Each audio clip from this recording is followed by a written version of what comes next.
Hey, I'm Case. I'm about to watch my third Toastmasters speech and critique it. I did this for my second speech. If you want to watch that, here's a link. But it is an attempt for me to watch these speeches to critique myself. I'm going to watch it three different ways.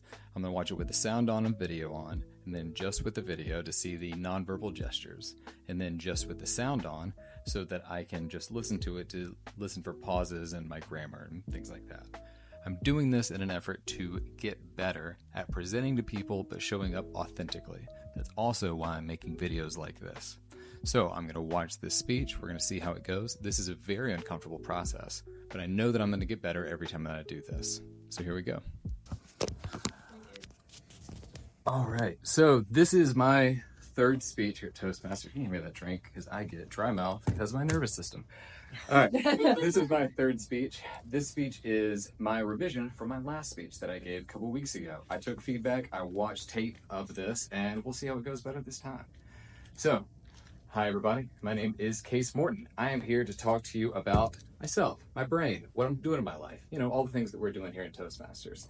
I want to be successful. I know that everyone in this room also has their own version of success. That's why you're in here right now. We're all trying to get better at this thing.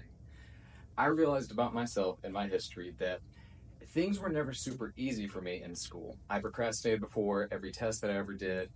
I never really tried, never put in effort, and I realized that all came down to my brain, which leads me to my interest-based nervous system. I learned when I got diagnosed with ADHD and autism that I'm in the category of neurodivergent people that make up about 20% of the world. So in this 20% of the world, we have an interest-based nervous system. The other side is the neurotypicals of the world, and they have an importance-based nervous system. So for them, they can do what needs to be done, when it needs to be done. Why? Just because it needs to be done. That's awesome. I'm so happy for y'all. If you're one of those people, that's great. It's not the case for me.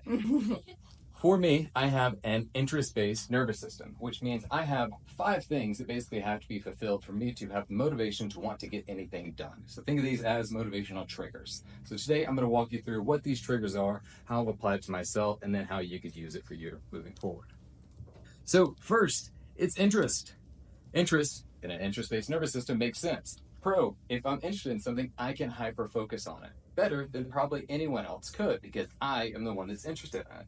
What's great about it, except that it's super delicate and can change often. That's where I have shiny object syndrome. And I know a problem with leading to success or lack of is when you have shiny object syndrome, you take your eye off the target. You never give it enough time to get where you want to go.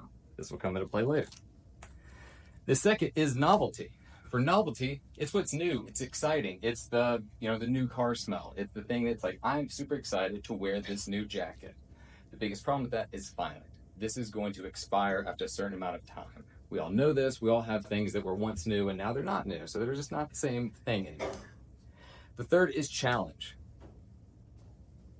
Challenge for me is that I love accomplishing things. I love completing tasks. The problem is that if there's no challenge, I'm going to procrastinate. I'm not going to put effort into it because it just doesn't appeal to that part of my brain. The fourth is urgency.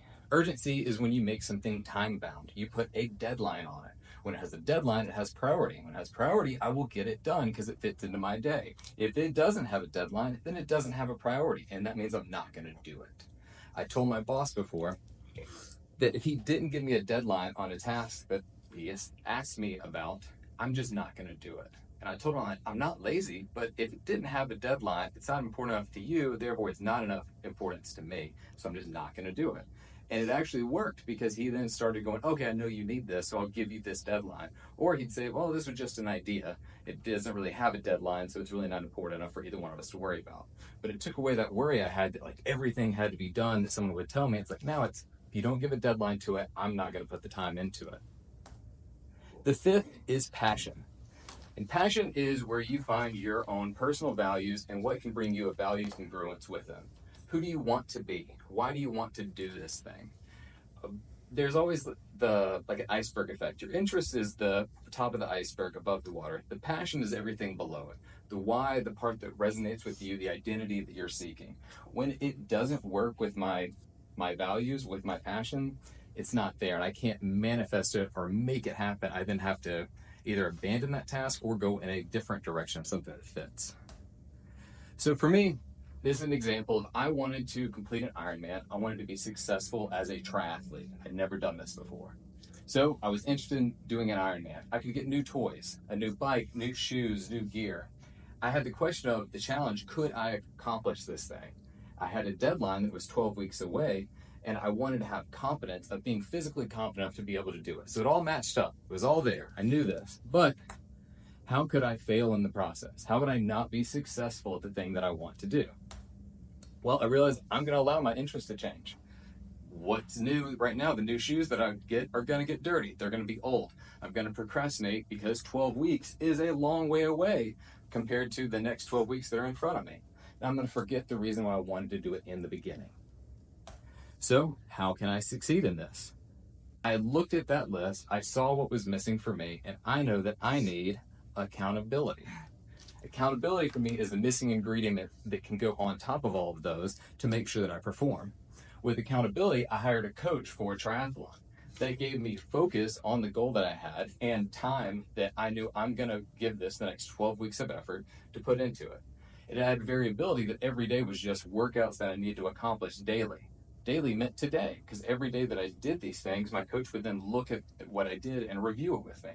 And it validated my why because it allowed me to stay in the task long enough to then go, okay, I'm getting the confidence that I saw in this. So if you are interested in doing something, or you see how you have not been able to be successful in the past, start by saying what's interesting to you. How can it be fun? What's the accomplishment that's going to go on here? When is it going to happen? Why is it going to happen? And dig deeper into each of these and then figure out what could be missing at the same time. So next time you think about something that you want to accomplish, give these 5 things a thought. It stands for in cup is the best way you can do like what do you call it? Mnemonic? I can't say the word right now. Mnemonic. Thank you. There's a P in there somewhere. Think of it like it fills up your cup. Does it have interest? Does it have novelty? Does it have challenge? Does it have urgency? Does it have passion? Is it in your cup that you have that you can accomplish this thing? Thank you all very much. Great job.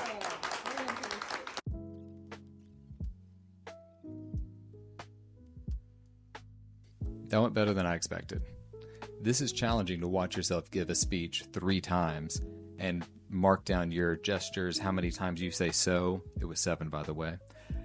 See the different ways that you ad-lib or can't say a word in front of people, but I'm proud of the way that I still gave the presentation and moved my energy through it. If I was to do this speech again, I would shorten the amount of slides that I had so I wasn't clicking through the slides the entire time. I would reorganize my information better to take the Ironman concept and spread it out across my key points in explaining what the interest-based nervous system is. I would put down a bottle after I take a drink. It's totally fine to take a drink, but I realized I was holding a bottle and gesturing with it without even realizing it. And I would work on not going off script. I ad-libbed 3 different times that I knew was unnecessary. Overall, really happy with this. I'm happy with the progress, and I'm excited to do the next speech. Thanks.